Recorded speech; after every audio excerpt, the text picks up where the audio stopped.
வணக்கம். இன்றைக்கி நம்ம வீடியோவில் i20 பெட்ரோல் வண்டி தாங்க பார்த்துட்ருக்கோம். இதோட மாடல் பார்த்துட்டிங்கன்னா 2024 மாடல் சிங்கிள் ஓனர் கண்டிஷனில் வந்துருங்க.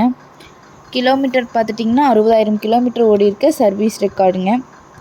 இந்த வண்டியில் வரக்கூடிய ஆப்ஷன்ஸ் பார்த்துட்டிங்கன்னா ஏபிஎஸ், ஏர்பேக், அலைவீலோடு வந்துடுதுங்க.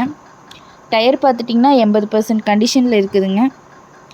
இன்சூரன்ஸ் கரண்ட்டில் இருக்குதுங்க. வண்டியில் எந்த ஒரு ரீப்ளேஸ்மெண்ட்டுமே கிடையாதுங்க. இந்த காருக்கு கஸ்டமர் கேட்குற ப்ரைஸ் பார்த்துட்டிங்கன்னா 8,10,000 கேட்குறாங்க. நேரில் வாங்க ஒரு சின்ன வித்தியாசத்தில் பண்ணிக்கலாங்க. இந்த கார் எங்கே அமைஞ்சிருக்குன்னு பார்த்துட்டிங்கன்னா ஈரோட்டில் அமைஞ்சிருக்குங்க. மேலும் இந்த காரை பற்றின டீட்டெயில் தெரிஞ்சுக்கணுன்னா வீடியோ கீழே கான்டாக்ட் நம்பர் கொடுக்குறேங்க. கால் பண்ணி டீட்டெயில் கேட்டு தெரிஞ்சுட்டு வாங்க. இந்த வீடியோ உங்களுக்கு பிடிச்சிருந்தா மறக்காமல் லைக் பண்ணுங்கள், ஷேர் பண்ணுங்கள், நம்ம சேனலை சப்ஸ்கிரைப் பண்ணுங்கள். நன்றி, வணக்கம், வாழ்க வளமுடன்.